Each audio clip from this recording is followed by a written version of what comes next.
Now let's move on to naming and determining formulas of ionic compounds formed from main group elements.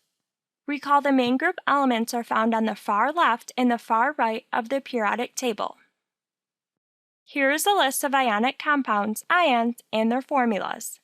Please pause the tutorial and determine the naming pattern. Here is a list of questions to help you determine the pattern. Hopefully you've noted that for these ionic compounds, the first element in the formula was a metal and the second was a nonmetal. Also note that the metals form positive ions or cations, while the nonmetals form negative ions, also called anions.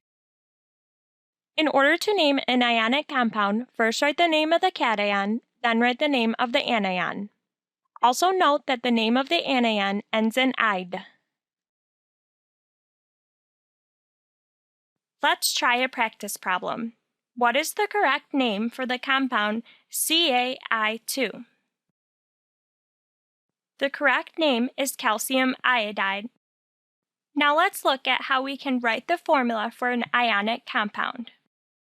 Why is calcium iodide, CaI2, not just CaI? Ionic compounds are electrically neutral, which means the overall positive charges on the cations in one formula unit must equal the overall negative charges on the anions in one formula unit. In other words, to obtain a neutral compound, the charges are balanced to form a net zero charge. Looking at the periodic table, we see that calcium is a metal in the second column from the left, indicating that the charge on the calcium ion is 2+. Similarly, iodide is a nonmetal located one column to the left of the noble gases, so the iodide ion has a 1 negative charge.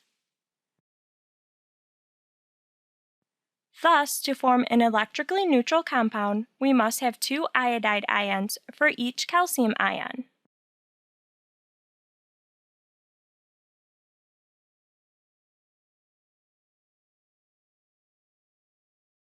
Let's work through a practice problem to figure out how to obtain a net zero charge. What is the correct formula for barium oxide? First, write the cation and anion for barium and oxide. Then, determine how many cations and anions are needed to produce a neutral compound. Since the 2+ cancels out 2 negative, the correct formula for barium oxide is BaO. It is incorrect to write this compound as Ba2O2 because chemical formulas of ionic compounds are always written as the lowest ratio of elements. It is unnecessary to include a subscript if the subscript is 1. Let's try another practice problem. Please pause the tutorial and determine the correct formula for aluminum sulfide.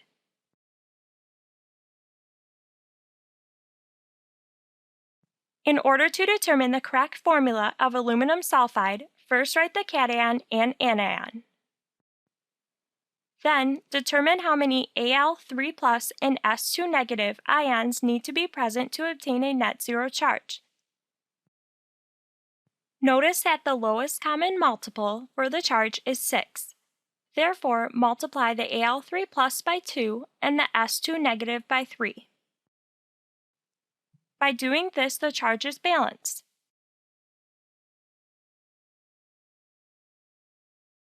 Here's a list of common anions, cations, and polyatomic ions.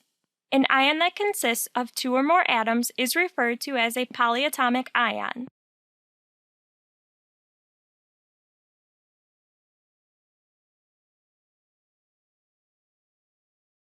Here are a few practice problems.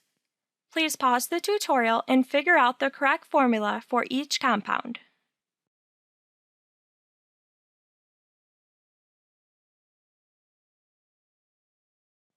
In order to determine the correct formula for magnesium nitrate, first write the cation, then write the anion.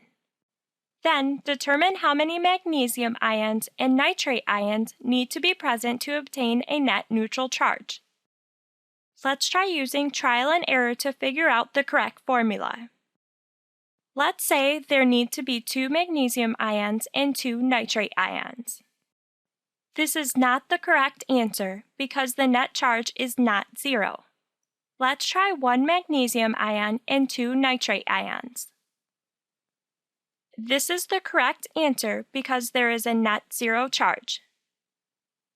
Therefore, the formula for magnesium nitrate is Mg parenthesis NO3 parenthesis 2. If there are more than one polyatomic ion in a formula, we must put parentheses around it and put the subscript outside of the parentheses. If the parentheses were not used, the formula would be NO32. This is not the correct formula because it indicates that there are 32 oxygen atoms in the compound.